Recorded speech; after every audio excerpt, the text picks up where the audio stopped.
We'll call to order the Board of Zoning Appeals.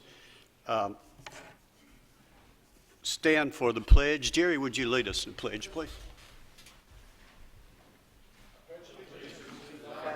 Of the United States of America and to the republic for which it stands, one nation, under God, indivisible, with liberty and justice for all. Would you remain standing for a moment of silence, please?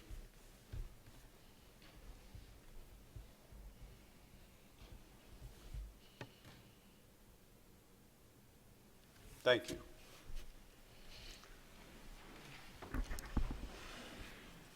Before we get started, we have on our agenda the Osborne Lane cell tower request has been deferred until next month.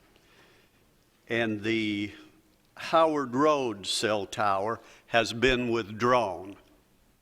So those of you who may be here for those two items, they will not be on the agenda tonight.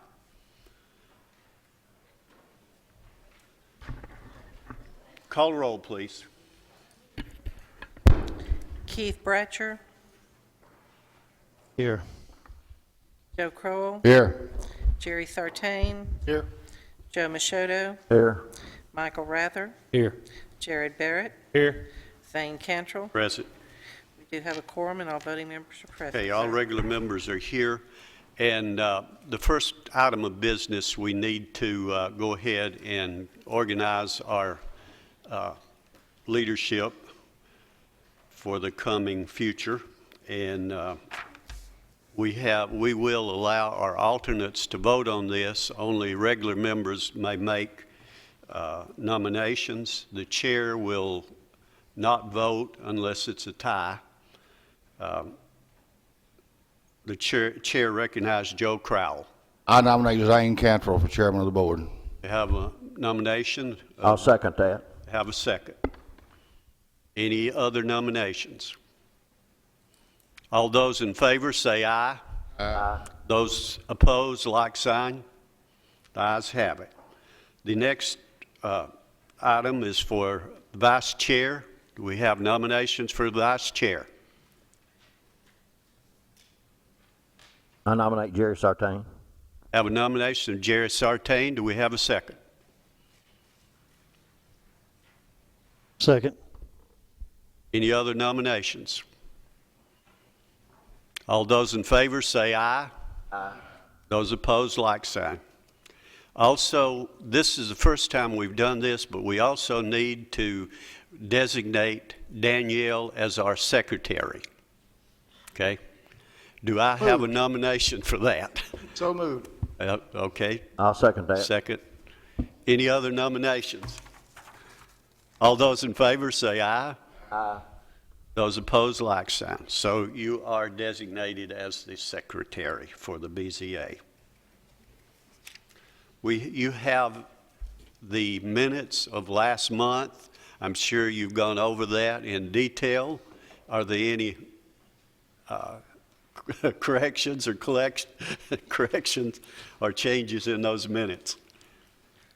I make a motion to be approved as presented. Have a motion that be approved. I'll second it. Have a second. All those in favor say aye. Aye. All opposed, like sign. The ayes have it. They are approved. Okay, we don't have any old business. The first item is deferred. And the first item we have on, are we ready for this? Are you all ready? Okay. First item we have is a cell tower on Bradyville Pike. What do you have on that, please? Thank you, Chairman Cantrell. Application 2014-08 is a request by AT&T Wireless PCS. Aaron Frampton will be representing them. And the owner of the property is Trustees of Grace Baptist Church. The location of the property is 2523 Bradyville Pike. It's a 15 or 12 acre parcel that's zoned residential medium. The church would like to lease a 100 by 100 foot area to AT&T to allow them to erect a 199 foot cell phone tower. It will be a monopole tower that has 3 additional antennas for co-location opportunities. And the tower will be located in the northern portion of the property. Right, does it exit out? Okay. So we have received 5 phone calls in opposition to the request, as well as 2 informational calls. And I will just go through the photos here. They have demonstrated meeting the criteria as found in our zoning ordinance for the location of cell phone towers. They're required to provide certain documentation. The tower is only located 160 feet off of 2 of its property boundaries.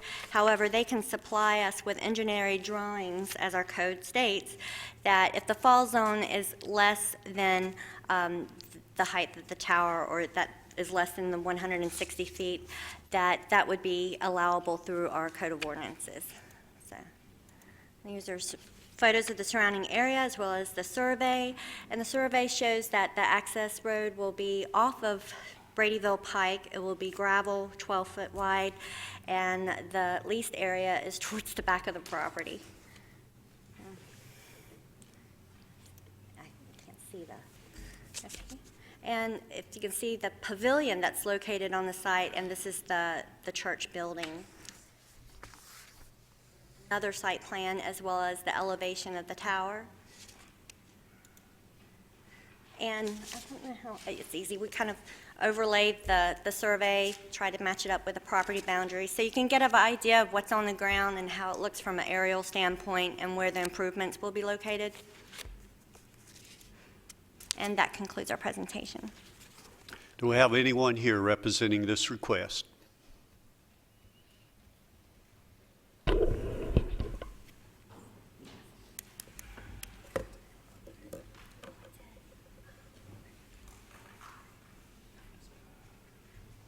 You'll give us your name and the information you'd like to share with the board. Yes, sir. Thank you so much for the opportunity to be here. I'm Joshua Denton, and I'm representing the applicant as well as Mr. Frampton and Mr. Kopelman. Mr. Frampton's going to make the presentation. I just want to introduce myself. I'll be here for the rehearing request later, but thank you. Okay.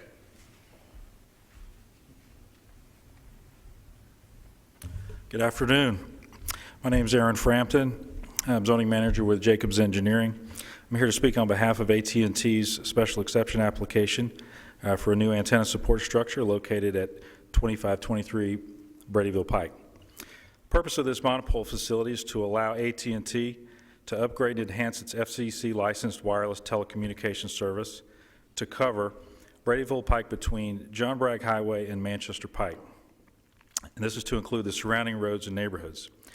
The specific coverage maps and an affidavit describing these objectives have been provided with the application materials. When AT&T anticipates a growing area in need of upgraded service, its preferred solution is to utilize an existing support structure. Extensive search efforts were conducted to find a co-location opportunity on an existing structure, and it was determined that there are no structures in the targeted area that can provide sufficient mounting height and/or adequate structural integrity. With these options exhausted, AT&T must identify a new support structure site location, and its preferred locations are commercial, institutional, industrial, or predominantly rural undeveloped land. In addition, potential candidates must also exhibit adequate acreage and be available for lease. This proposed location on the property located off Bradyville Pike was selected because it is a large, mostly undeveloped, 12-acre institutional use within the service gap area. It provides adequate setbacks and offers opportunity for natural screening by existing tree stands, in addition to the extensive evergreen screening that will be provided around the perimeter of the structure.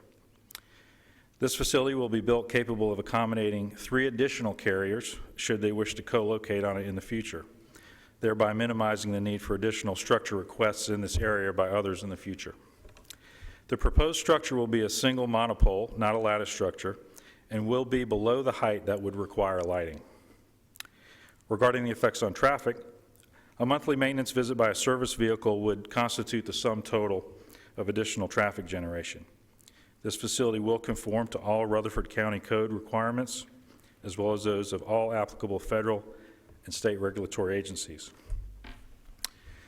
More generally, wireless and high-speed broadband has many positive benefits for vital institutions like schools, hospitals, police and fire departments, and telecommuting residents. New and upgraded wireless infrastructure delivers community benefits, including enhanced public safety, access to improved education, health care, and economic development opportunities.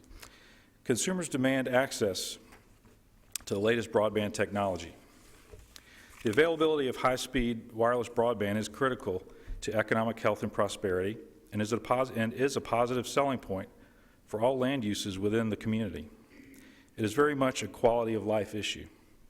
To see the astronomical impact new technology can have on a network, consider that since the iPhone was launched in 2007, AT&T's mobile data traffic has grown 30,000%. According to a 2011 CDC study, more than 39% of households have no landline, and those that do, 15% use wireless almost exclusively. Those numbers are only going to increase. Just a quick word about health concerns. Expert scientists and government agencies have stated repeatedly that wireless antennas in compliance with FCC regulations do not pose health concerns.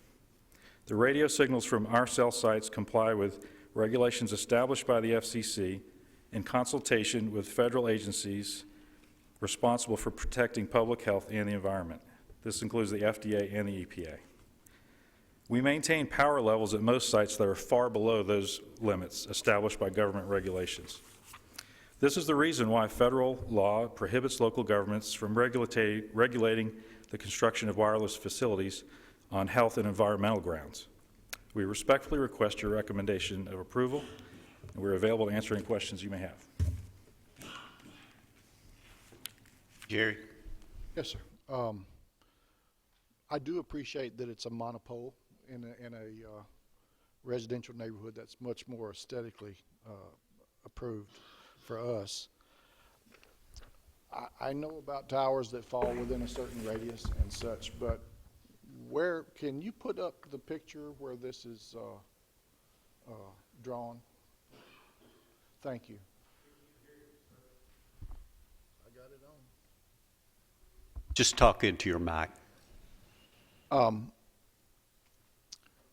It would seem to me on the property, all of the burden of the location is on the neighbors to the rear. Is there any reason why you could not put that tower, at least its height, away from their property lines for their own comfort, not because of regulations? I think we could probably accommodate that request. That's all I want to know. I have a question. I guess you've chosen this location, but there's a lot of open farmland around there too. Is there not a reason why you could not go over to some of the farmland that's around there? That's a great question. The RF engineers at AT&T provide a very targeted area that they have to stay within in order to meet the coverage, in order to fill the coverage gap that they've identified. This particular site is right on the very edge of that targeted area, so we really can't go any farther to the east. As you know, everything up north of us is all heavily residential, and the only other slightly rural type of properties did not express any interest. Okay, one other question. The tower itself is going to have antennas sticking off of it, right? Yes, sir. Is there a reason why we couldn't put what they call I guess it looks like a flagpole tower in there that would make it a little less sightly? I'm not really sure what you mean by, a flagpole antenna. They have some in the city of Murfreesboro that they've used. Actually, there's one right over here, right off of Old Fort Parkway, and there's another one over off Medical Center Parkway. They look like a flagpole, and they don't have all that. Understood, yeah. Okay. A lot of those type of facilities that you see have very limited coverage capacity. The amount of equipment that has to be installed on these towers is substantial. The smaller the array, the smaller the coverage area is going to be. This is the minimum facility that's going to be required to fill this coverage area. Certainly, we could consider doing other types of things to minimize. There's things called shrouds and things of that nature, but this is a pretty standard monopole. I guess the other concern I have is it being close to the residential there. It's actually taller and could fall over on the residential, but I know y'all say you have engineering that says it's going to fall within a certain area, and I have a lot of reserved feelings about that. Keith? Yeah, I have a question. What's the closest tower you all have now in reference to this area? I don't know the exact distance. No, I'm saying, where is it located? Is it on Bills Road? The closest tower? Yes. I That y'all have antennas on right now? No. Any of the closest towers either would be outside of this search area, or they would not have AT&T located on them. Okay. But I'm saying, I think there's a cell phone tower. Y'all may not own it, but I think it's on Bills Road. Y'all couldn't co-locate there, or they just want to allow you to? That's right. Usually, if we really want to co-locate first. That's our first thing that we want to do. It's cheaper. It saves a lot of money. It's obviously easier to get approved. If we can't co-locate, it means that the tower is not either structurally adequate to receive another RAD center, or the height that's available is not adequate. Okay, so in other words, you're saying the tower that's located on Bills Road, which is I'm not speaking about any specific tower. I'm speaking generally. Right. But I'm saying there's one located, whether y'all own it or not. Have you not tried to see if you could co-locate there? I'm sure that we have. I have an associate here with us, Steve Kopelman, who's our site acquisition. He might be able to speak more specifically. I would like to hear if he tried and if they haven't.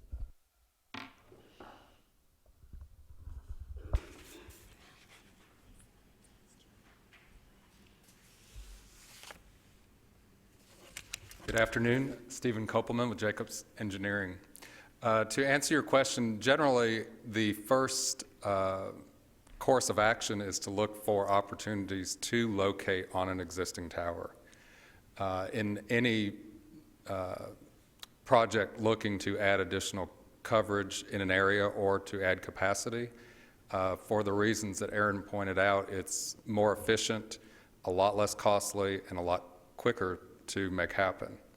So there are various owners of different towers, of course, across the country, and any existing tower is first evaluated, and if it is physically capable to accommodate an additional carrier, and if it falls within the geographic location that would fill the coverage gap. Those are two very important things.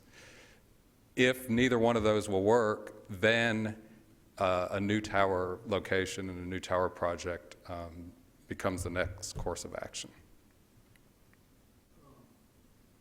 I guess my follow-up to that, if where that tower's at's on Bills Road, if it ain't a good location, well, why is there a tower there? It could be, for different carriers, it could be an excellent location. So in other words, if carrier A needs coverage in a geographical area that tower can serve, then it's a fantastic location for them.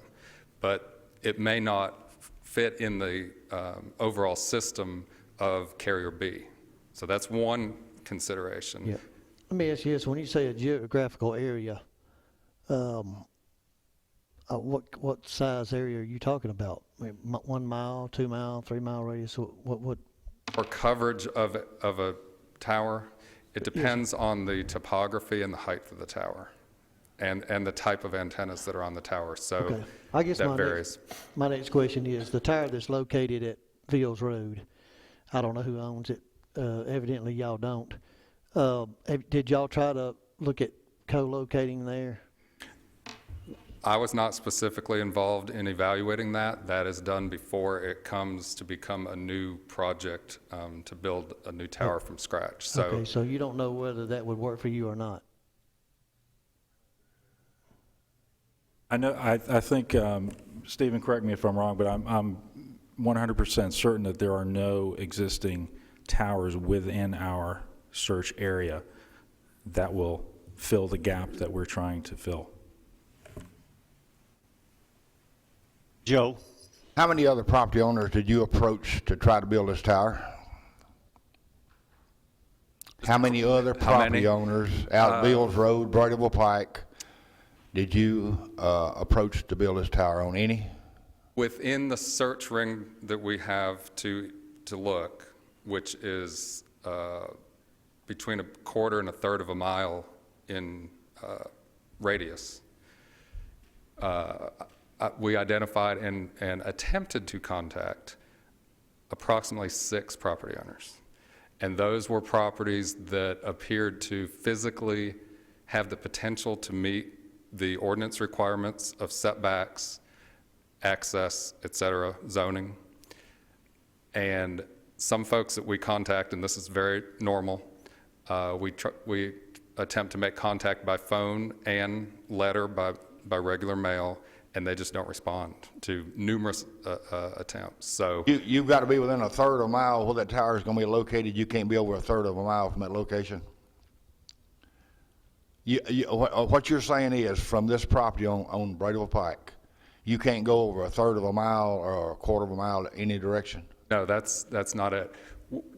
A search ring starts with a point on a map as the center of the search ring.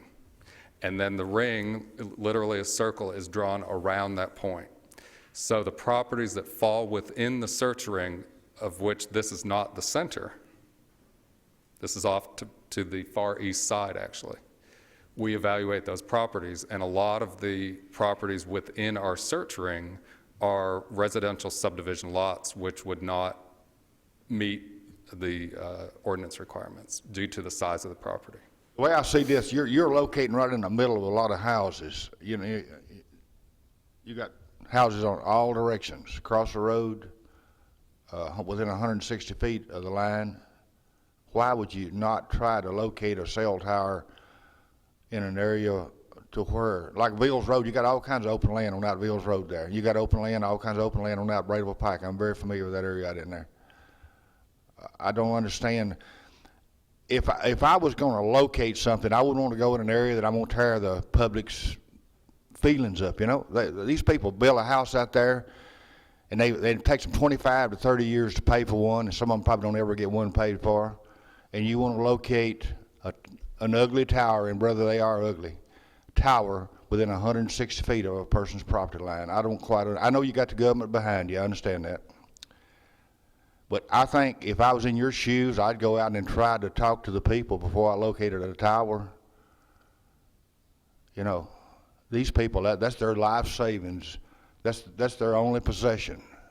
And you want to put an ugly tower because you have the government backing. We turned one down last month. I'm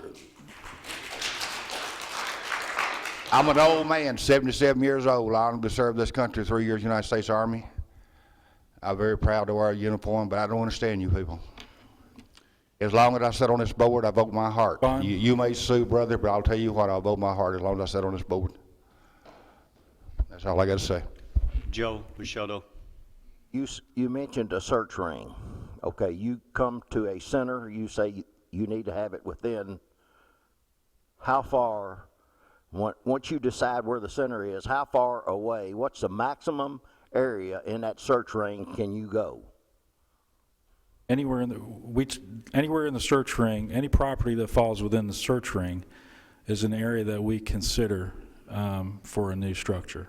But you didn't answer my question. I'm sorry. How far? I'm sorry. Quarter of a mile, half a mile? In other words, you put a center on the map. Can you go a quarter of a mile in a circle from that? A half a mile in the circle of that? 1 mile? Yes, sir. I think Mr. Copeland said it was a third of a mile to a quarter of a mile radius. Well, that's what he Circle- said, but I yeah. just wanted to make sure that that Yes. was the Yes, sir. maximum? A Yes, third sir. of a mile is the maximum? Is that what you're saying? I don't know the exact number. I'm telling you roughly, it's between a quarter mile and a third of a mile. We have the search ring. I don't have it in front of me. It's a hard number, though. It's a very hard number that's developed by the RF engineers at Well, AT&T. it looks like to me if it was a hard number, one of the two of you would be able to tell us exact number. How far? I mean, I'd like to know how far. Once you come up with a pinpoint area, I'd like to know how far. Stephen, do you know the exact number?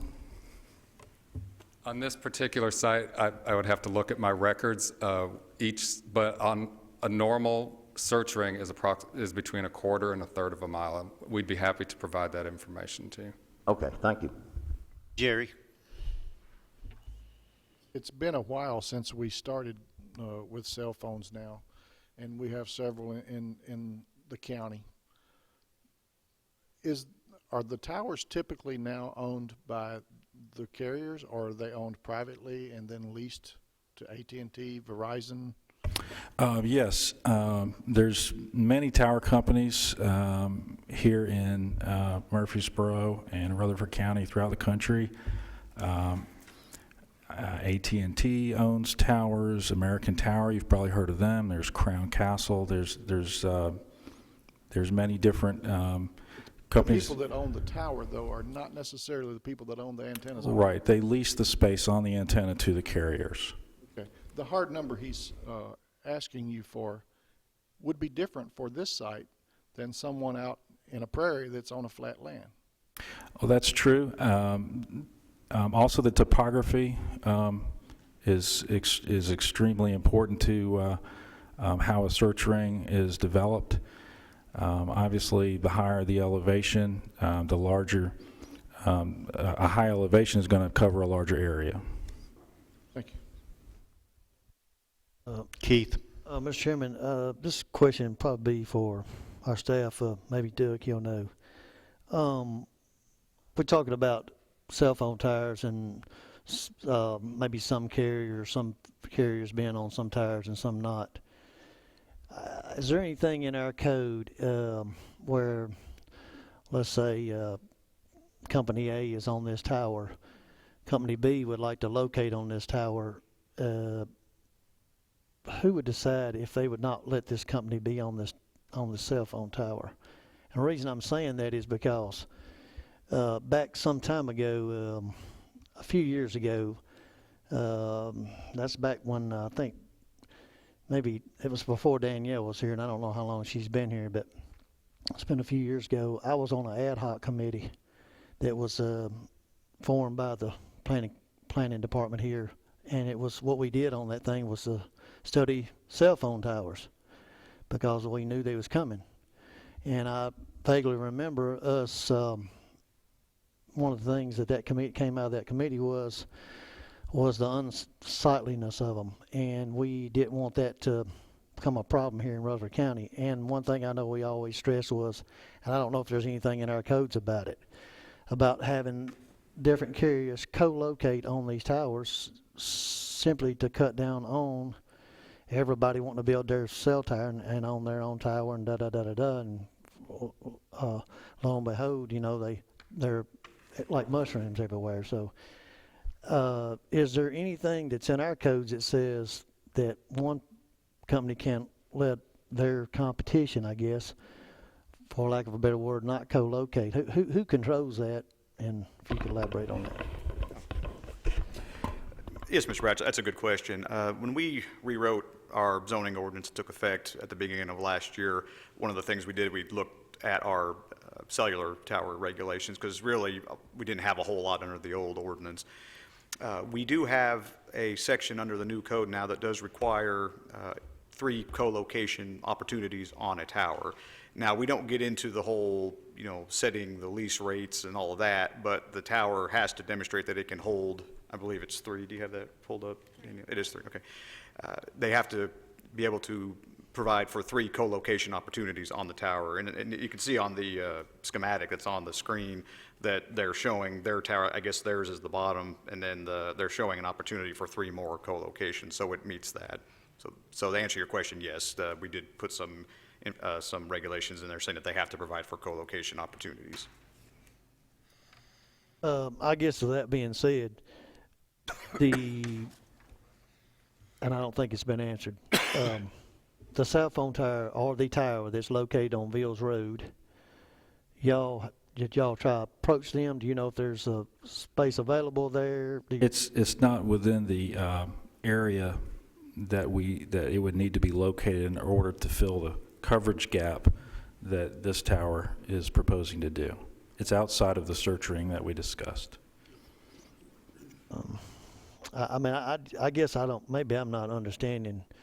Every cell tower only covers a limited area. I'm saying the cell phone antennas that are located on that tower there now is got to be servicing that area. So why would that not service? No, sir. It has a limited area that it can service. That's why cell towers, again, based on topography and. Okay. Well, I guess let me ask you this: where you want to locate this tower? What area is that going to service? And not that area? I can tell you, it's in my opening remarks. It's the area of Bradyville Pike. And Danielle, do you have a copy of the RF map? Will it cover Vills Road area? Between John Bragg Highway and Manchester If I had Pike? AT&T phone service, would that cell phone tower not cover Vills Road if I lived on Vills Road? It's not.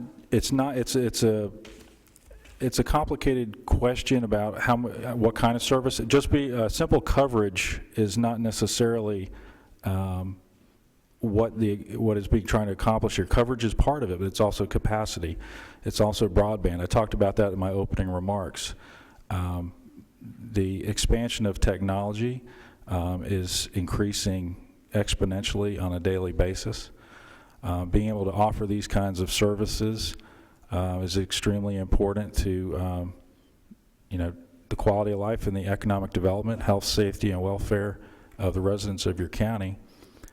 I would encourage you to look at this from a global point of view, addressing the other gentleman's comments about, the appearance of a cell tower. I mean, if you look around our community and society, we're completely surrounded by utilities. We have power lines running down the road. We have water towers. This is another part of the infrastructure. We try to be as sensitive as we can into where we place them. We have a limited area that we have to work with. Joe? What if the church had denied your request to locate one on that property? What would you done? Would you look further? I'm sorry, can you What repeat? if the church had not permitted you to locate the tower on that property? What would you done? If we were not able to find a candidate within the search ring, is that Yes, what you're sir. asking? Yes, sir. Then we would not be able to put a tower in that area, and there would continue to be a lack of coverage for that area. This is looking to improve coverage and capacity in a very specific and defined area. So after eliminating the possibility of co-locating on an existing tower that would serve the geographic area, the physical requirements that are needed to be on the appropriate height for a tower, and to fill the coverage gap area. If those criteria cannot be met by going on an existing tower, then we go to the next phase, which is where we are now, looking to build a new tower to accomplish the goals of improved coverage and capacity. If a property could not be found to build a tower, then it wouldn't, in the search ring, then it couldn't be done now, and it might be picked up at a later date in the future. Properties change hands, and things change, so. But you would have gone on out Vills Road or Brady Pike 1 and tried to locate property Am I Not correct? necessarily, no. No, if we work within a very defined search ring. It is literally a circle drawn on a map. So it's not something that is just stretched and moved a little bit to accommodate providing coverage, because then the goals of improving the coverage and improving the capacity very quickly become not able to be met. So there's not a point to build a tower that's not in an area that's going to improve the coverage and capacity. And people would still have the same, they would still be able to call where you Joe, built that tower or back not, to you. is what you're saying. Joe? I have another question. I was looking at this drawing and your tower elevations. It's showing that actually your AT&T one's going to be at the bottom of this tower, and co-locators would be above you. I guess I have trouble understanding that. Why wouldn't you be on the top and let everybody else come down below you? That's the minimum height that is necessary for AT&T to fill this coverage gap. So the tower really doesn't have to be that tall. It could be up to where this first one is. Well, what they've done is the height of other proposed RAD centers, what we call a RAD center, other carries areas on the tower, is, I mean, I don't want to get too technical, but the RF engineers calculate where some of the other carriers in the area are around, and they have an idea of what height they're probably going to need to be at in the future. And so that's the reason for that. But in actuality, you really don't have to go as high as you want to go. You could put it down to where this first one is, right? That is where AT&T is going to locate. They're going to locate on that lowest one. Right, be on the lower form, which would not be 192 feet high. That's correct. It would be high. 160 and change. 150 is what I think it says here. Okay, thank you. Oh, Jerry? I'm sorry. If you were to reduce, though, would it eliminate the co-location opportunities? That's what I'm saying, yeah. The code requires us to provide 3 additional co-location opportunities. Jerry? No more? Okay. Anyone else? Alternates? Question? Thank you. We'll open, what is it? Just in general, the residences, the neighborhoods that live within the radius of this tower, we're talking about service for them as well, right? This is not for service that's 10 miles from here. This is for service that's right there with the tower. Absolutely. All of the residents and businesses within the immediate area are all going to benefit from the absolute cutting edge in service. I mean, this... Not for benefit of people in Woodbury.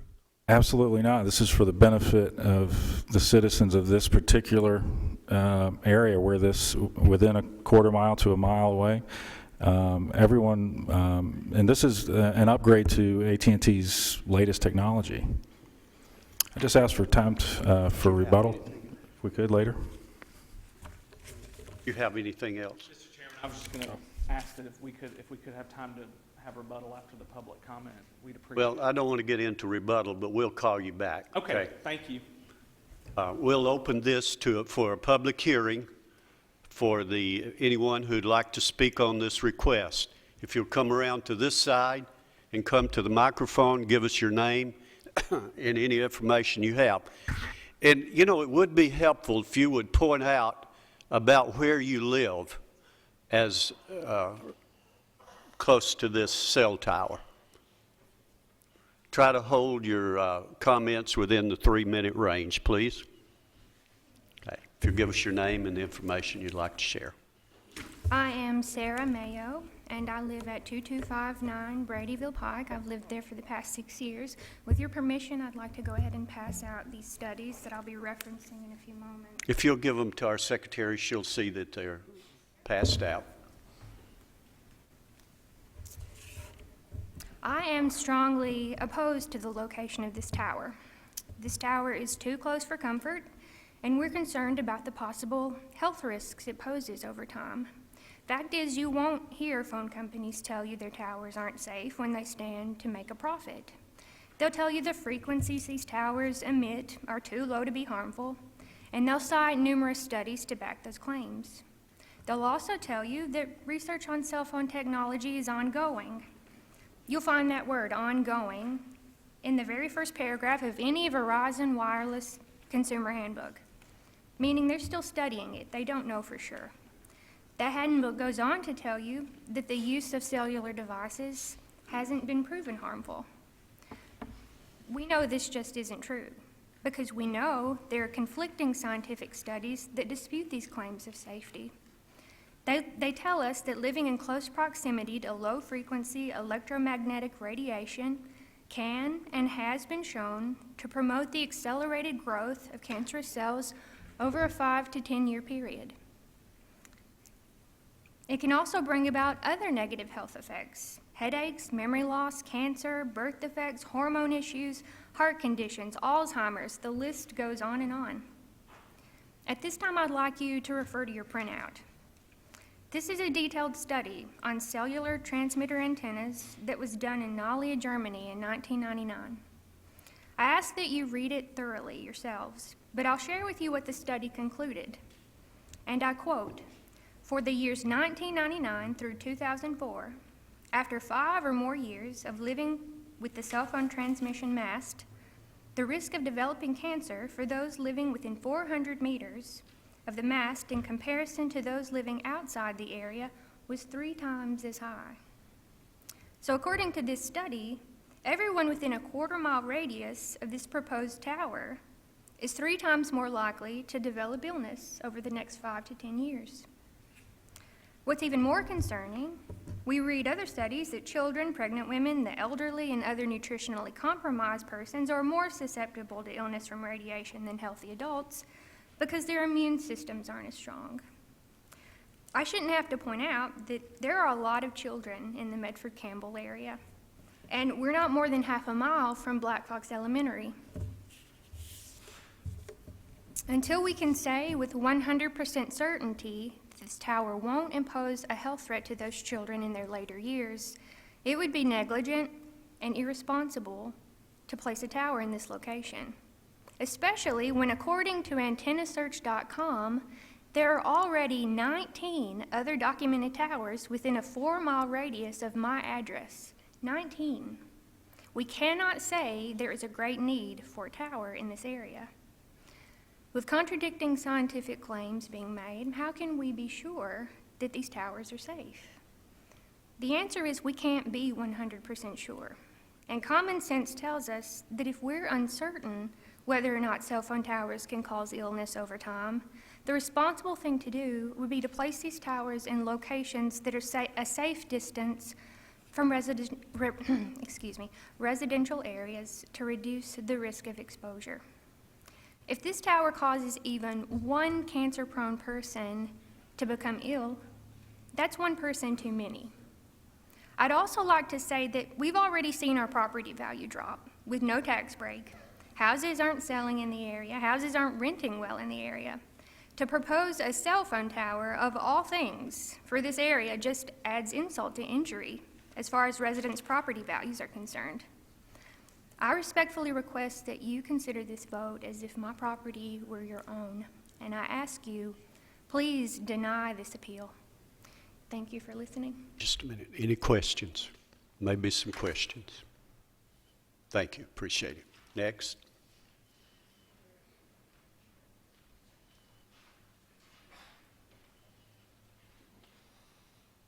Ladies and gentlemen, my name is Misha Namath. I own property on Bradyville Pike directly across from the proposed tower location, and I'm here to speak against it. I've got some pictures of some homes that are going to be adversely affected. I've got 2 copies to pass around. If you'll just start them right there in front of you.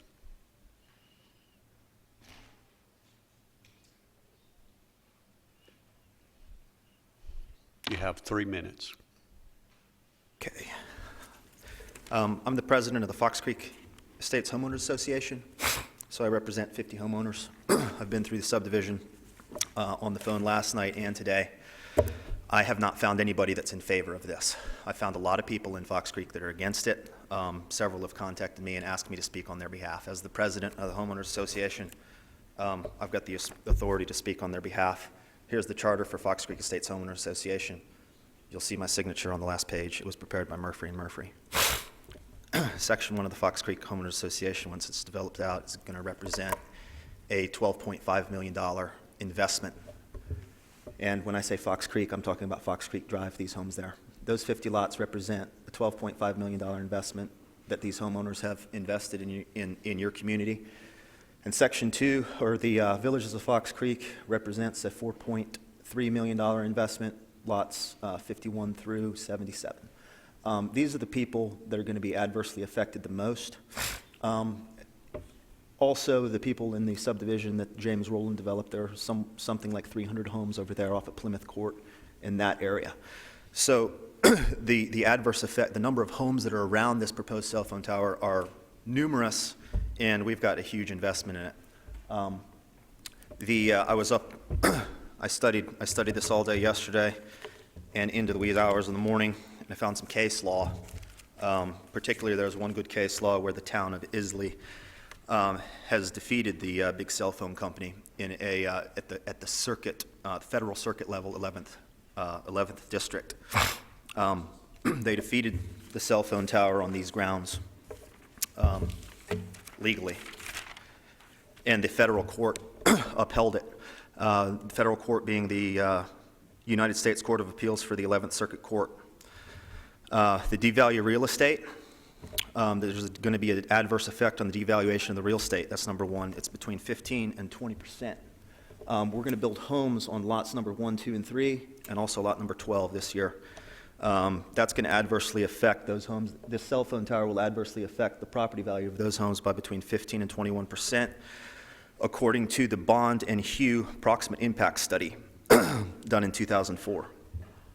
Number 2, it's going to be visually intrusive on the surrounding neighborhoods. Number 3, nobody wants to buy a home within the close proximity to a cell phone tower. Although you can't deny it, although it's illegal to deny a cell phone tower based on health concerns, the woman that spoke previous to me is a good example of somebody that will not buy a house, a consumer that will not buy a house that's located within close proximity, because you cannot dissuade the public from believing that there are health concerns. Have 30 seconds. Can you? Number 4, there are migratory birds that fly from Hoover Lake and the surrounding wetlands. There's Amy Heedish Bird Sanctuary. There's also a wildlife preservation area, 12 acres directly behind Fox Creek. You can deny it based on that in these wildlife preservation areas. There are numerous studies, and there is case law to deny this tower, and we hope that you do so tonight. Questions? I want to be devil's advocate in just a minute. I want to ask the question because I want to understand. On Bradyville Pike, both sides of it have light poles that are probably 100-foot tower, 100-foot tall, which is half as big as that tower. They're a lot closer to you. Do they not bother you? No, those poles are not 100 feet tall, and no, they don't have an adverse effect on our property value. Okay. But the cell phone tower will have an adverse effect on our property value by as much as 20%. Thank you. I got a question, Mr. Nemeth. How are you qualified to estimate what property value is a loss or not a loss? Are you qualified to do that? Well, I've been a land developer in Rutherford County. I've lived here my entire adult life. I've developed I've purchased 5 different pieces of property specifically for development. I do a lot of business in real estate. I employ brokers.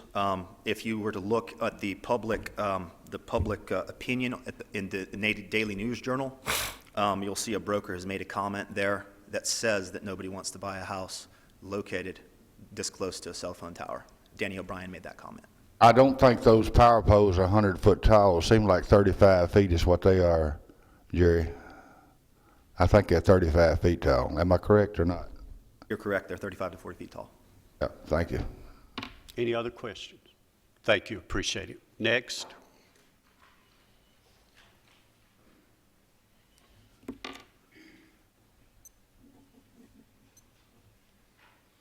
afternoon. My name is Gary Absher. I live at 2312 Foxworth Court, across the street from the church and where the tower is being proposed to be setting.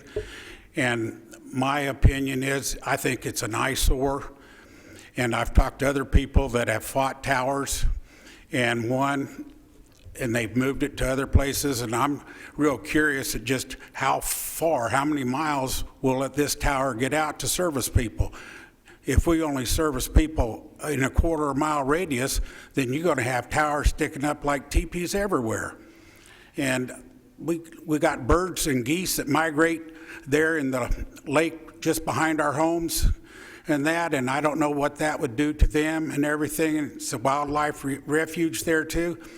And it's an eyesore, and I don't want to lose the value on my home. Everyone that buys a home, whether they stay there their entire life or they buy it to sell later and make a profit and move on to something bigger or better, with that tower, we're not going to be able to do that because it will reduce our property values, and I'm a strong believer in that. And I have a question for the board. Would any of you buy a house in that subdivision if there was a tower there? Can anyone raise their hand and tell me they would? Thank you. Thank you. Appreciate it.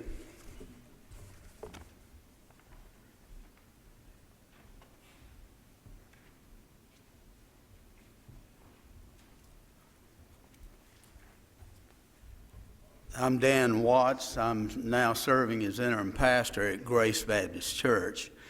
And I was here, I come to the meeting this evening to hear if there was any concerns. And the one thing that Grace Baptist Church wants to do is to be a good neighbor to those next door to us and those across the street and those behind us. I am not, I'm not in a position of authority to speak concerning the church, but I can go back to the church and express to them the concerns that the residents have around it. That was one of the things that I had when we were talking about it. And I've heard some from the remarks, other concerns that have been raised that I'd like to go back to the church and speak to them concerning this matter. So I don't know, where I'm going from here, just to go back to the church and express my concern, because we do want to be good neighbors to those around us. And if there's a problem, our relationship with them, to me, and I'm speaking just for myself, is far more important than a tower. But what is your name again? I'm sorry. Dan Watts, W-A-T-T-S. And I've been serving as interim at Grace for about the last 3 years. Dan, would you hang around just for a few minutes? Okay, I'll second it. You make it, I'll second it. I'd like to bring you back. Is that all right? We'll bring him back just in a second. If you'll come forward. Dan, if you'll just have a seat there. Wait. Hello, my name is Bracken. I live at 2259 Bradyville Pike, which borders the property in question. I don't think anyone in the area has any trouble talking on the phone or getting internet access. I appreciate the pastor's desire to be a good neighbor. However, the Gospels say you cannot serve both God and money, and I'm very concerned that this idea to have a 200-foot tower is primarily motivated by money. Aside from the eyesore and property value factors, the tower will make my family far more likely to develop cancer over the coming years. That is how this appeal would negatively affect my property. I'm not quite as concerned about the tower falling over as the constant bombardment of radiation on me, my wife, and my child for years upon years. I feel strongly about the protection of Americans' property rights. As a rule, people should be allowed to do what they please with their property. However, I must stand for my own property rights, as this matter is not simply about a tall structure. It is about the surrounding radius of radiation fall zone and the negative health consequences it would have on the nearby families. The church members spend only a few hours a week on their property. I live next to it. Multiple houses are closer to the proposed tower site than the Baptist church building is. They don't have to live with it, and they are the ones with the least to lose and the most to gain from this deal. Furthermore, from my understanding, the board recently placed a 1-foot limit on gravestones that could be placed outside of the neighboring house of worship. And perhaps if you feel structures in the area should be capped, you could follow that 1-foot precedent. Leukemia is real and it is heartbreaking. Research shows that being in the proximity of these towers promotes the growth of cancerous cells. The fact that the FCC says it's okay does not satisfy me, and the idea that the federal government is effectively looking out for the environment and the health of the people is a joke. Would Jesus construct one of these towers if it were even remotely linked to causing suffering in only one child? I think not. I believe that if there was the slightest shred of evidence that this type of radiation stimulated cancer cell growth, he would go out by himself and start tearing them all down. If you weigh all the evidence and feel like granting this special exception is the best thing for the people of Rutherford County, we may have a 199-foot structure raining down radiation on a residential neighborhood within the city limits. But before acting, I ask that you take a long look at some of the research surrounding these types of towers other than the science presented by the tower salesman. Thank you for the opportunity to speak and doing business out in the open. Appreciate it. Thank you very much. One more.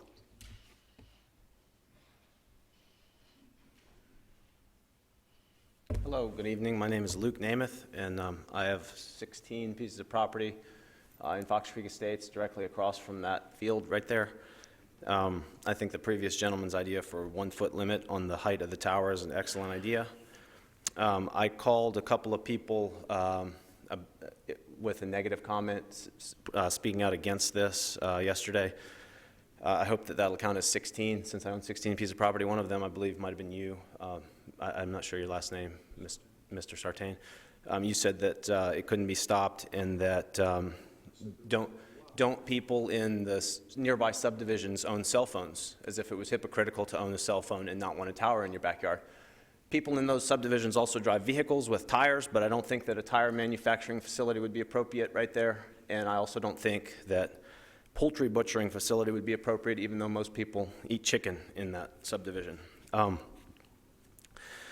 Before this hearing, there was one that got deferred and one that got withdrawn. And it's interesting because I went out in the hall and spoke with some people about how they were able to do that. And they said all they had to do was get a couple of pages of signatures, petitions.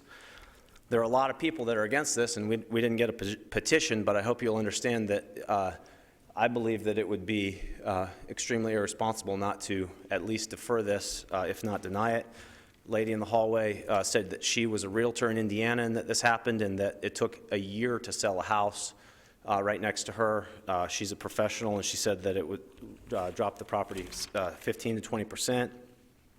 I think at the very least we need more info. I think the gentleman clearly said a third of an acre maximum was the radius, and we all know what a radius is. Kind of tried to backtrack, but clearly a third of an acre radius is what he said.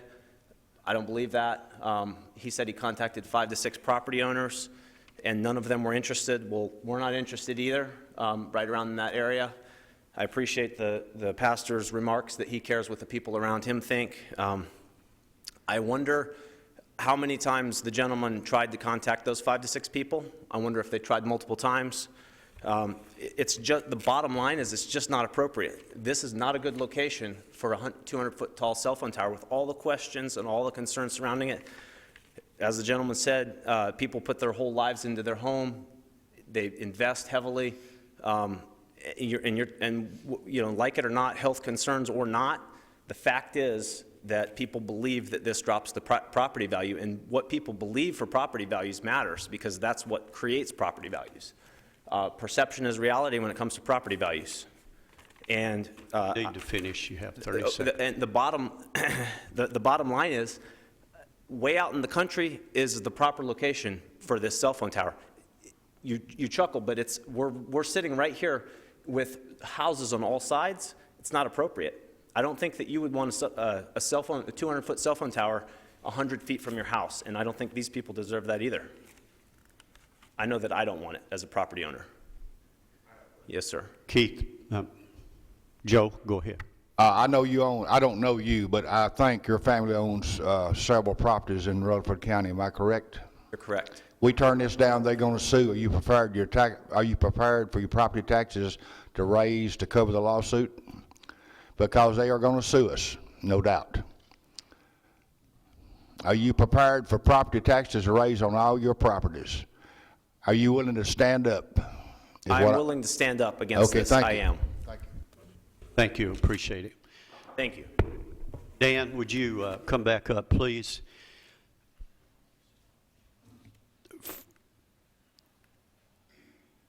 From the evidence that I've heard here and good questions that you have asked, I'm not sure where that pinpoint and that third is. I don't know what area that is.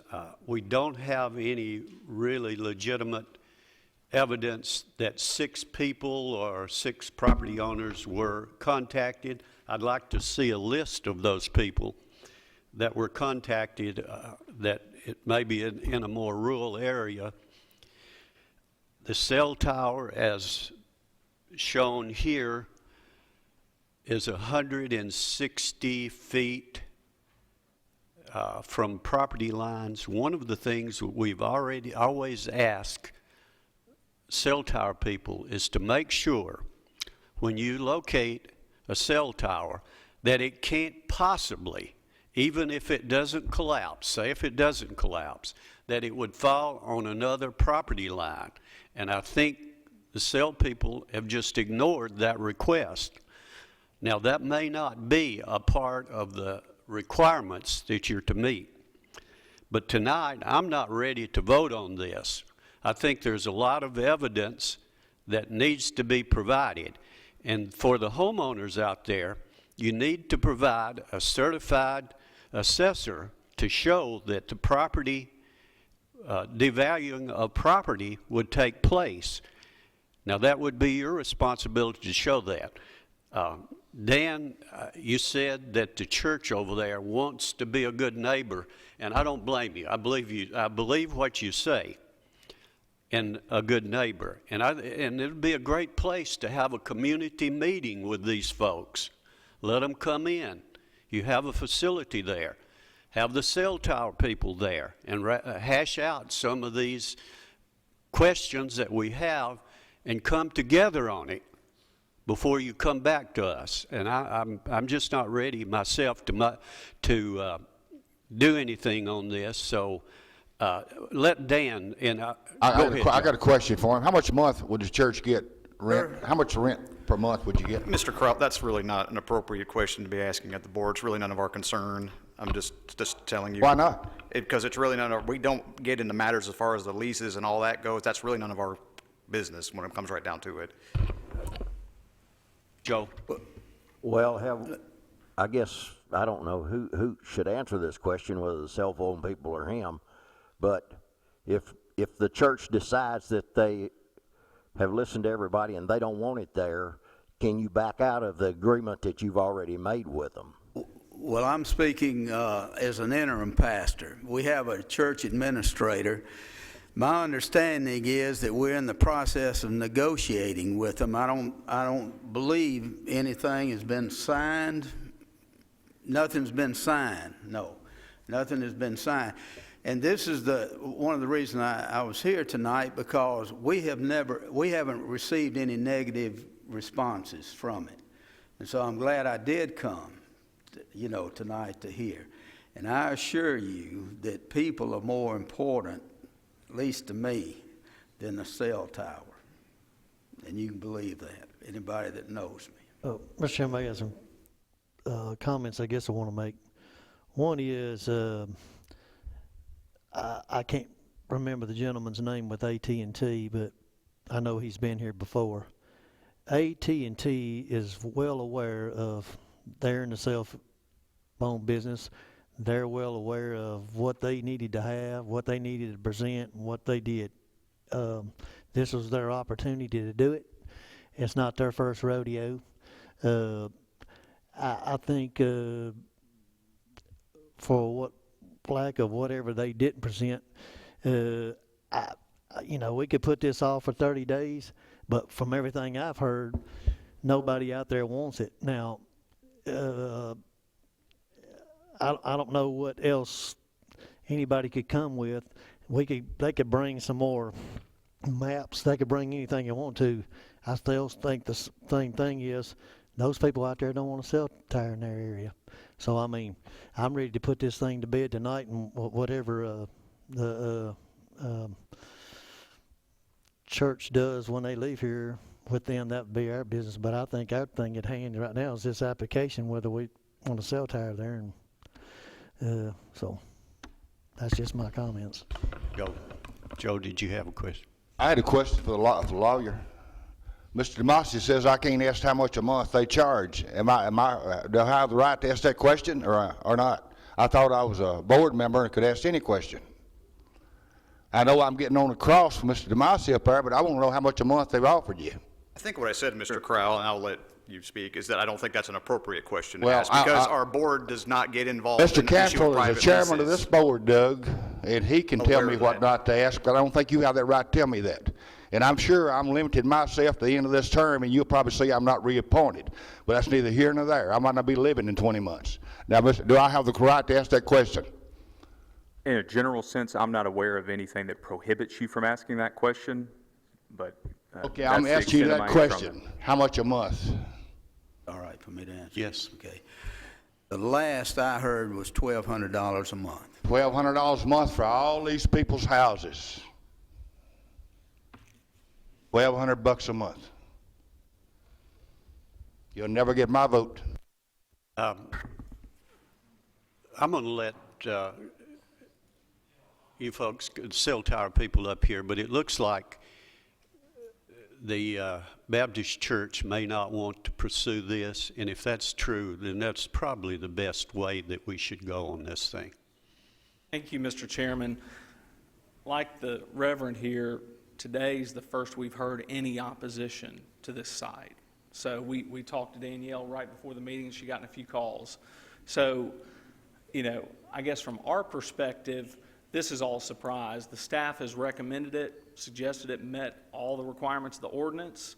We came here in good faith, and I would, at least until a few minutes before this started, was not aware there had been yet any opposition expressed to the planning department.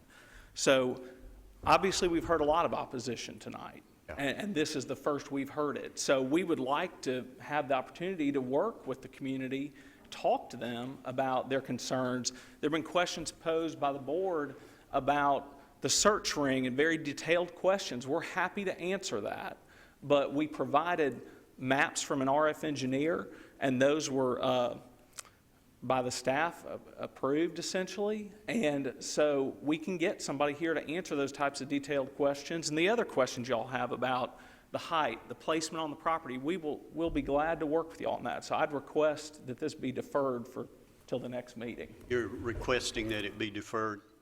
Yes, yes, Mr. Chairman. I got a question, Mr. Chairman, this gentleman right here. By what you all submitted says for you to be able to cut for the coverage of this area, your antenna had to be at 150 feet. I've got your paperwork here. Yes, sir. Okay. Our requirements say that you have to have space for 3 co-locators. Well, for that to be able to happen, that's why this cell tower's got to be this tall. Okay. What next month, if we put this off, are you going to come back with? Are you going to be able to lower the height of this tower? Are you going to be able to do any of that? That's what I'm saying. That's what these people's concerns are. I think we'd be wasting their time, my time. They've came here tonight. I don't think there's anything that you all could go back in 30 days that's going to change what you got right there. You're going to have a 199-foot cell phone tower, and unless you can shrink that or do that, I don't think you're going to be able to satisfy their concerns. So I'm not telling you can't go back and do it. I'm just speaking from this board's perspective. I don't know that they can go back and do anything that's going to change what's already been proposed.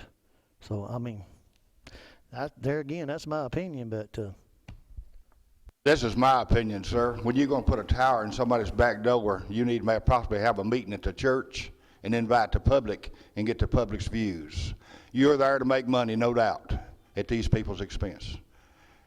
When you're gonna put a tower in an area, get the people in that area and get them on your side, and maybe I'll vote for you. But when you got all these good people come up here against it that own property by the thousands of dollars in that area, and like I say, I know that area. I'm very familiar with that area. You're gonna have my vote. Okay, I'm going to close the public hearing, close the discussion. We have a request from the cell tower people and also a request from the Baptist Church that this be deferred. They have a meeting. Do I have a motion on that? who made that motion? If I could make it just looks like you both Deferral made to it. next month. Yeah, I'm saying, which board member made that motion? I think Mr. Sartain said it right about the same time you were about to. So he Okay. said there was a request, and I heard Mr. Sartain say so moved, and he said made the motion as well. But my suggestion was going to be, rather than, and if it works out to be the next month's meeting, I think that's fine. But maybe rather than saying we'll put this off until the next meeting, allow them the opportunity to get the evidence they need, as well as have a neighborhood meeting. Maybe schedules don't work out quite right. Maybe it has to go extra, maybe it has to go 2 meetings. Just defer it until they're ready to come back to us with, as opposed to just saying 30 days. Well, we're I not think going that to say would- 30 just a days. suggestion. We're going to, if we have a motion on this, it would be to delay it. We have a request, and we have that before us now. We need a motion on whether to defer this or not. Do we have a motion on it? We have a motion. Do we have a second? I'll second it. Okay, we have a second. Call the roll, please. This is a deferral. So is it a motion to defer for 30 days or to No, defer? just and- deferral. Okay.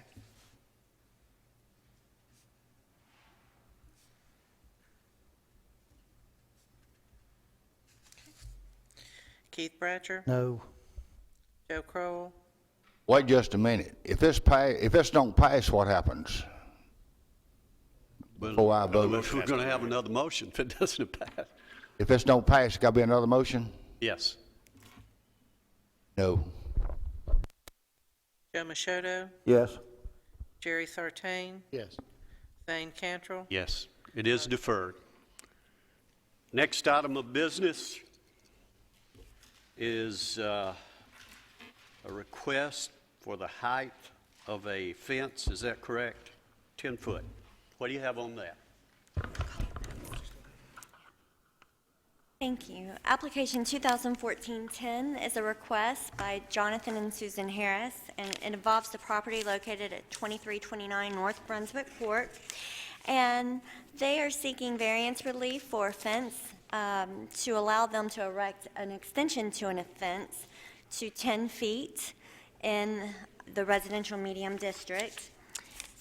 The applicant only wants to erect the fence along a portion of one of its property boundaries, and our zoning ordinance allows fences to be up to 8 feet within residential districts. So we posted a sign on the property, and I did receive some informational phone calls. However, no one indicated any opposition to the request. And this is I tried to get a photo of the backyard showing the boundary at which they would put the extension, the fence extension. The applicant indicates that the reason they would like to erect this extension to the fence is to provide added privacy. I swear, it doesn't do it. Excuse me, those of you who are in conversation, if you'll please step out in the hallway so we can continue. Thank you. Go ahead, Nate. Okay, and so I included the applicant's sketch, but also tried to interpret what they were proposing to do.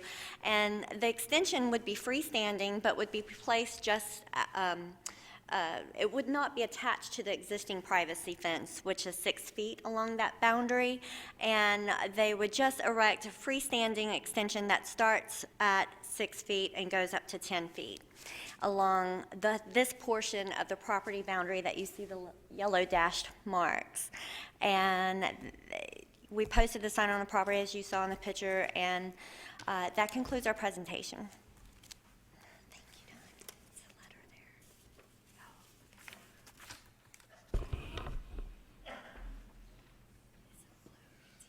Y'all have anything else? Okay. We have anyone here representing this request? If you'll come around, please.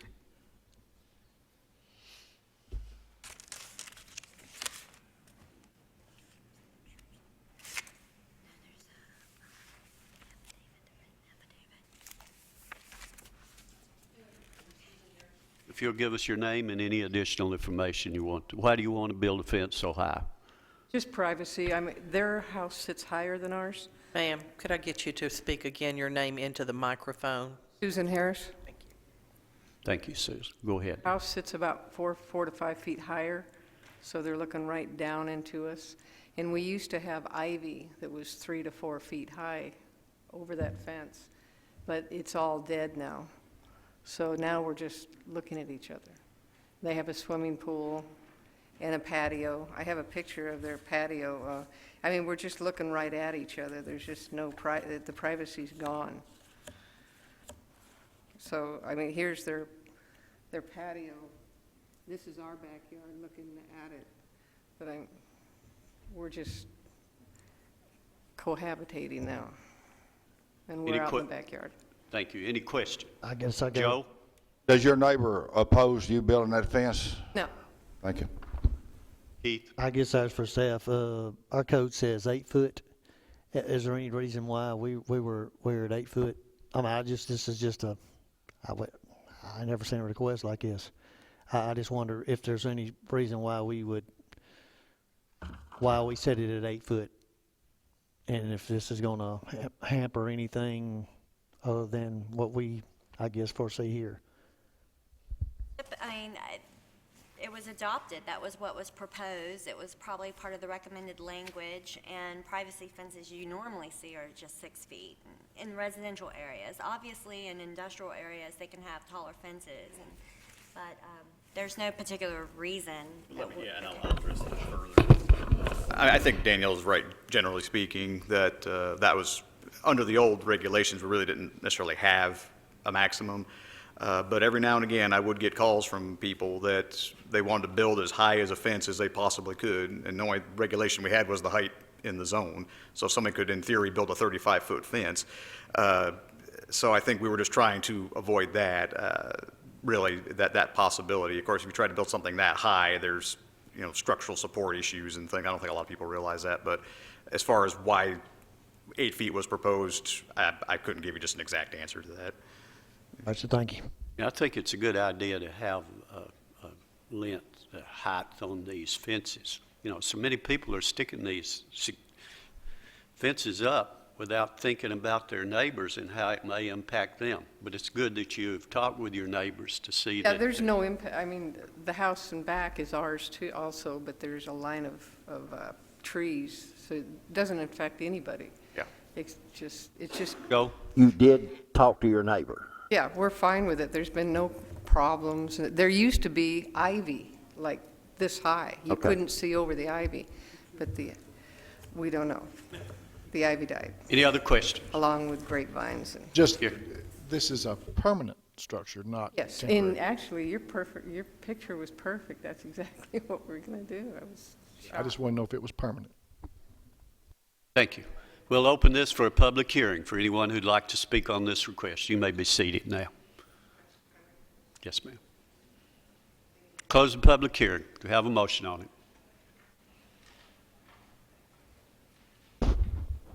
I make a motion be approved. Have a motion to be approved. I'll second it. Have a second. Call a roll, please. Keith Bratcher, Yes. Joe Kroll, Yes. Joe Machado, Yes. Jerry Sartain, Yes. Zane Cantrell. Yes. Motion carries, sir. Next item we have is a request by Jerry Chestnut, and this is Barfield Crescent and outdoor food sales. What do you have on that, please? Thank you. Application 2014-11 filed by Jerry Chestnut involves the property located at 4986 Barfield Crescent Road. and it's located in a commercial neighborhood zone. The site is developed as like a country market convenience store, and the applicant is seeking a temporary special exception approval to allow him to park his mobile food cart there at that site on the weekends and mostly Saturdays, and it might not be every weekend, but he would like to sell his barbecue from that mobile food cart. I have received several informational calls regarding this. Once they found out what the request was about, they indicated that they had no problems with the request. And these are photos of the surrounding area. The sign was posted upon the site. And you're looking at Armstrong Valley and Midland Road and Barfield Crescent as well. This is surrounding area. Apparently, they have a booming lunch and breakfast business too at that site. Staff finds that he meets the criteria for temporary special exception, and we recommend approval. And that concludes our presentation. I've got a question for staff on this, just for our benefit, if you don't mind. Let's say that again. I've got a question for staff on Yeah. these applications. Okay. What is, just for my information, what is the difference in what he's doing there and the guy that has the little trucks that goes out to construction sites that may be in the county? What makes him different? Well, to be truly mobile, I think you have to move it every 4 hours. I think that's under the licensing from the Department of Health or whoever licenses food establishments. And maybe the applicant can respond to that a little better. He may be more familiar with it. But I believe that he will be parked at this site for a longer period of time. But the mobile food cart will be removed every night. You come around, please. How you all doing tonight? My name is Jerry Garfield Chestnut, and I'm the owner of Mobile Kitchen Ribs Plus. Any questions? Well, October the 26th, Heritage Festival at Cannonsburg had a barbecue rib cook-off, and I won first place. Did you bring any samples? I didn't bring any samples. So, yes, it's pretty good. Any other questions? Sounds good to me. If I can make just a quick comment, I had the opportunity to work with Mr. Chestnut when I worked at the city of Murfreesboro doing the same type of business. Always good to work with, and never had any issues out of it at all. So he ran a good business. Michael? If this application is approved tonight, when is the first day that you will be out there? Well, normally my starting day would be sometime in May. I coach basketball, football, and I'm presently coaching baseball at Rockville Middle School. So my time is very limited. That's why I only work on Saturdays. And basically, it's a summer thing I do, May through the end of September. We have to wait till May. Don't have to wait till May. The samples. Thank you very much. We'll open this. And Joe? I'd like to say one more thing. We'll open this for a public hearing for anyone who'd like to speak on this. Close the public hearing. We have a motion. I'll make a motion to approve. Have a motion to be approved. Have a second. Second. Call roll, please.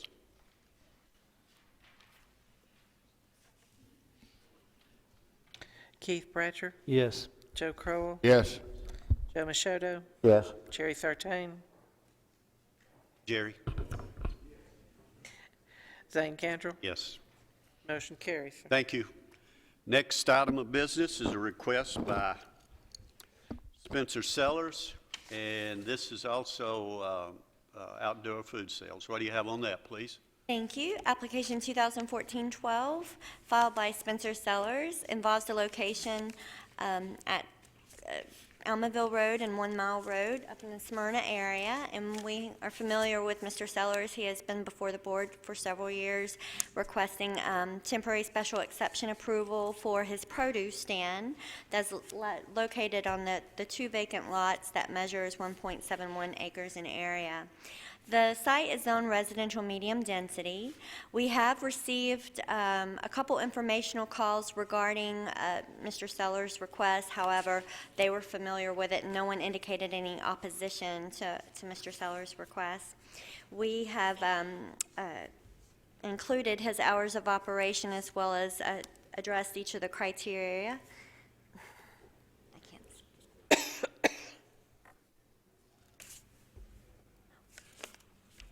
And we posted a sign upon the property, and it's surrounded by residences. To one direction, you've got the volunteer fire station directly across the street, and across the street on Almaville Road, you have industrial and commercial uses that are in the city limits of Smyrna.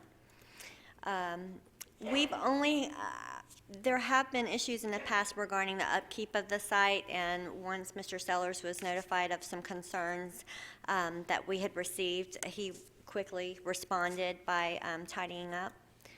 And the one condition that we stress is no parking in the right-of-way, that everyone has to pull off of the road in order to visit his produce stand. And this is the approximate location of the stand, that the stand will be, and it's just right outside of this gravel area. I included it on the first slide. But that concludes our presentation.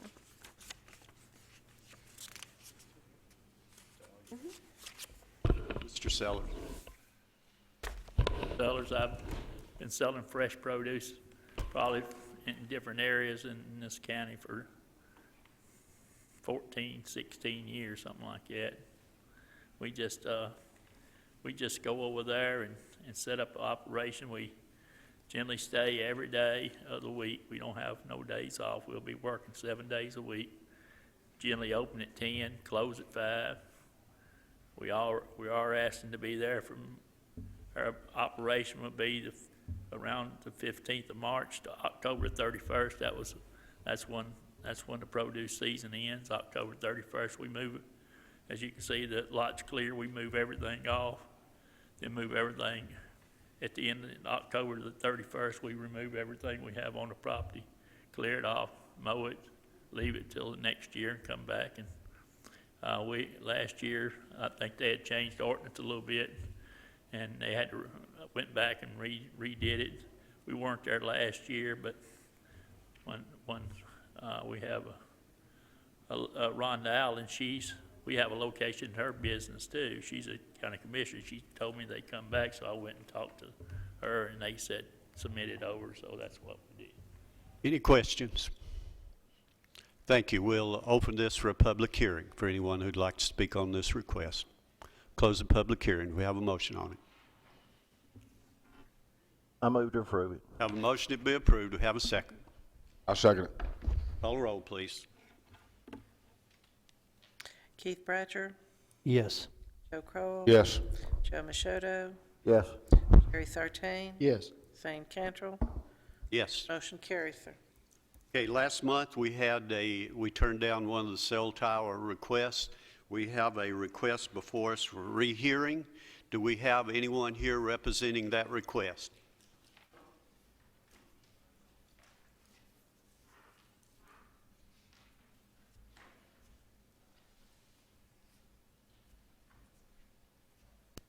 Evening again, Joshua Denton on behalf of the applicant. And I understand this is the first rehearing request under the new ordinance. So as I understand it, this is our request. As I indicated, I represent New Singular Wireless PCS LLC, doing business as AT&T Mobility. This is our request for a rehearing of the Board of Zoning Appeals denial of our special exception application, which is number 2014-5. This is, again, the 159-foot monopole communications tower located at 724 Veterans Parkway. We submitted the request in writing, which I understand you all have been given. To hit the high points of this, we're making the request pursuant to the Rutherford County Zoning Ordinance, Section 1405H9. And that permits for a rehearing request to be made if we believe there has been an error or mistake in the original facts presented to the board, or to introduce new information that was not available at the hearing back in January. So in short, we're making this request because we want to make sure that the board has all of the facts and accurate facts so that it can make an informed decision as to what to do with this site and this application. And we'd submit, as indicated in our written request, that there were error or mistakes of fact at that hearing, and that we have new information that was not available then.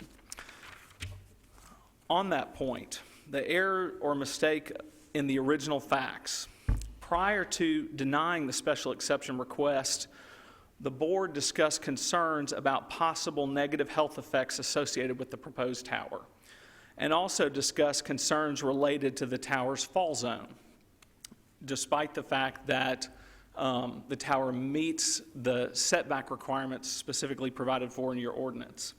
So in light of those items, we believe that there are errors or mistakes of fact at the hearing. Specifically, the health effects. Under federal law, local governments are strictly prohibited from regulating the placement, construction, and modification of personal wireless service facilities on the basis of the environmental effects of radio frequency emissions or RF emissions to the extent that such facilities comply with the FCC's regulations.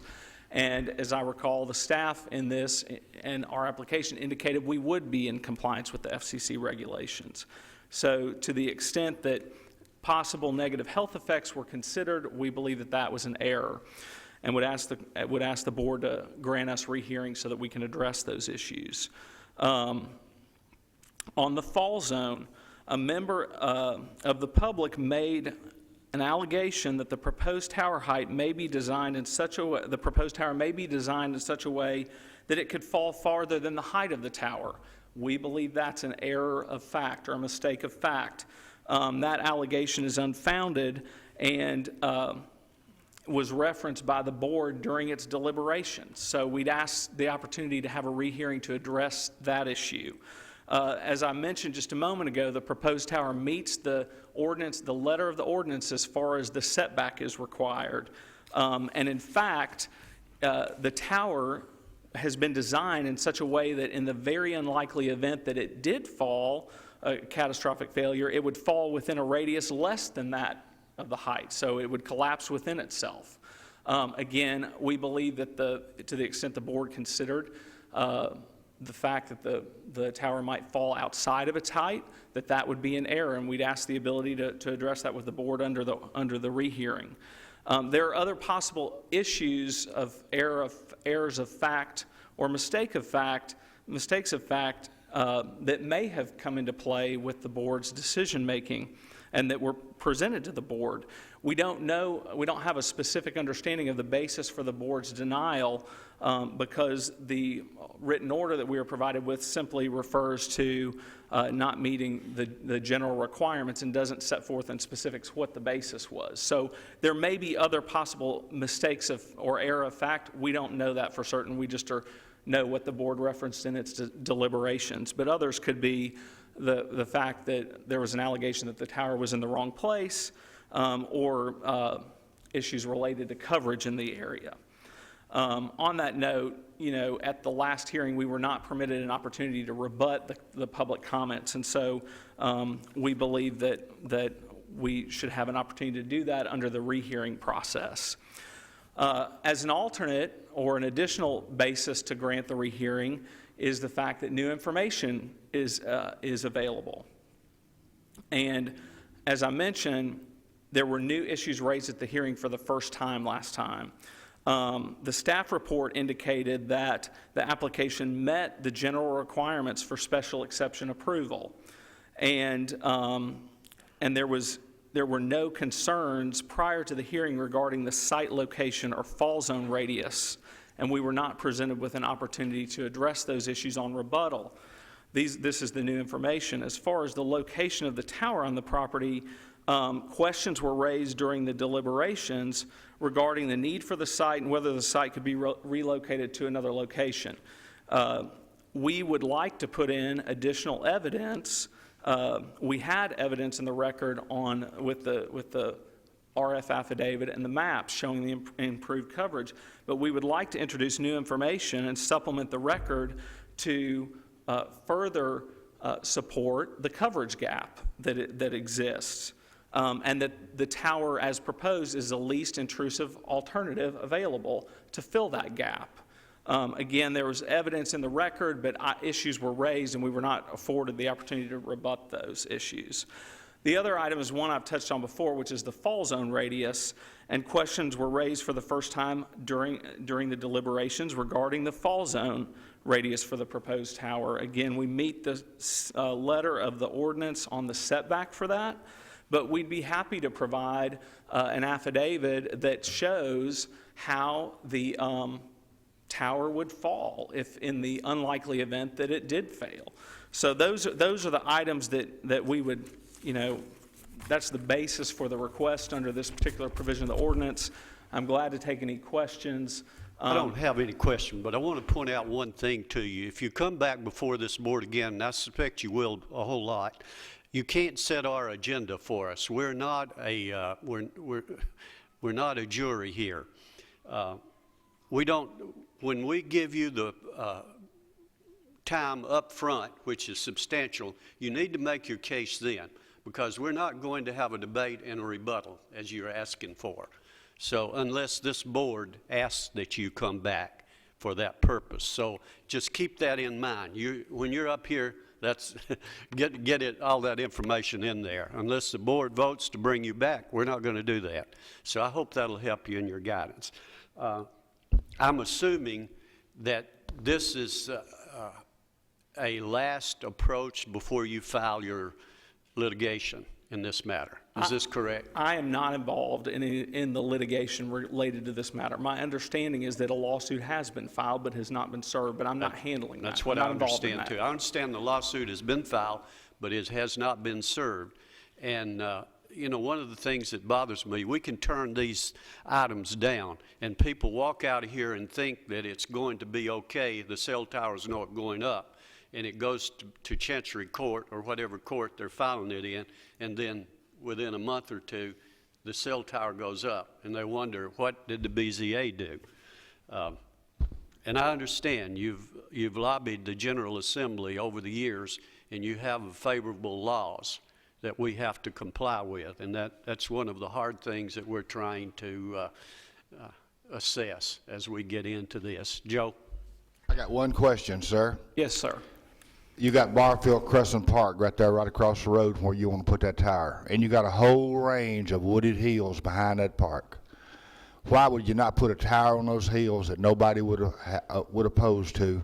Nobody would have any problem with you putting that tower on those wooded hills. I'd give you my vote for it. Last time I voted for the other one. But you go into a populated area and you want to affect people's homes. I don't see it. Right there, you got a whole range of hills. And the higher you get that tower, the more reception you're going to have. Why not go to that range of hills? Your question's a good one, and that's exactly why we believe we need a rehearing, sir. But you want to sue. We're just a group of people that's trying to do what's right. I'm here on this board for the people that come here to defend their property. And you're a lawyer making money from the other company. Hopefully they'll bring back some of those answers for us. What we need to do now is decide whether we want a rehearing on this. Thank you for your request. Do I have a motion on it? We need to make a motion one way or the other, vote up or down on this. Do we have a motion on it? Do we want a rehearing? I guess I got a question before I willing to make a motion. May want to ask our attorney. Yes. I just want to know if we make a motion, if a motion was made to rehear it, would that be appropriate knowing that there's litigation already been filed against the county? I mean, I'm just wondering if we'd be... That's a good question, and I believe that it would be okay to go ahead and have a rehearing on this, even though there is a pending litigation. Okay, I guess I'll make a motion to let them rehear it. I mean, I guess if they say they have new, I guess we owe them every right to exhaust everything I guess they have. So I mean, I think we'd be, I guess, foolish not to do that. So If they have new information, there's no reason why we shouldn't hear it. Absolutely. See So if they do. I'll make a motion, we. Okay, we have a approve the motion rehearing. for rehearing. Do we have a second? I second. Have a second. Call the roll, please. Keith Bratcher, Yes. Joe Crowell, Yes. Joe Machoto, Yes. Jerry Sartain, Yes. Zane Cantrell, Yes. motion carries. I just, that's all the things we have. I guess under some other business, I'd just like to make maybe a request, maybe for us next month. I know we, hearing some things on cell phone towers and a lot of that, and we got more.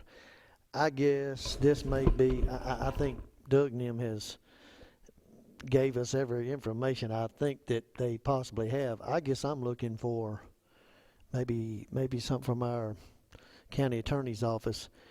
I have everything I have seen in the past and been given in our packet and given tonight is been based upon what is the rights of the applicants of cell phone towers, what's the rights of cell phone companies, what's going to happen if we don't approve them. I guess my question is, it all seems to be like, well, you know what, they're coming with an application, we're bringing this before you, but it's all set in law by federal laws, by state laws. I've got some stuff here, even lawsuits that's been filed and won. So it's almost like it's coming to us that, it's coming before you, but you can't deny it. It's here. You just got to, I guess, hear it and then rubber stamp it and send it on. And I'm just saying that's what it seems to be with everything that I've received. I guess my question is, or my request is, from a legal standpoint, if it could be provided to all the members of this board, and possibly Doug and him too, I guess I'm looking for and I'm not saying that this board is necessarily looking to deny everything that comes before it. I'm just saying, what are the criteria or things that we could deny a cell phone tower on? I guess that's the better question, because I've got all kinds of information why I can't.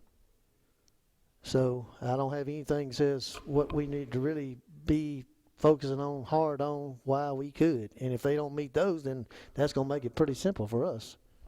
Sure, and we're happy to do some type of memo on an overview of what the law is, but as you did mention, there is a federal act that does to some extent limit the decision-making authority, but that doesn't foreclose the decision-making authority on these type of issues. But you've heard some of the things that are in the act, and I'm happy to give you a copy of it to show you the things that the federal act does limit the body in denying a request. Okay, thank you. So you'll do that, to do this in a memo out to each one of us then? Sure. Yes, sir. I'm happy to do that. Private. In your words, you gonna give us the grounds we can deny one? I can give you a brief overview of what the federal act states. Write it where I can understand it, not lawyers. I'll try my best. Simplify it. We'll do it, Joe. Joe.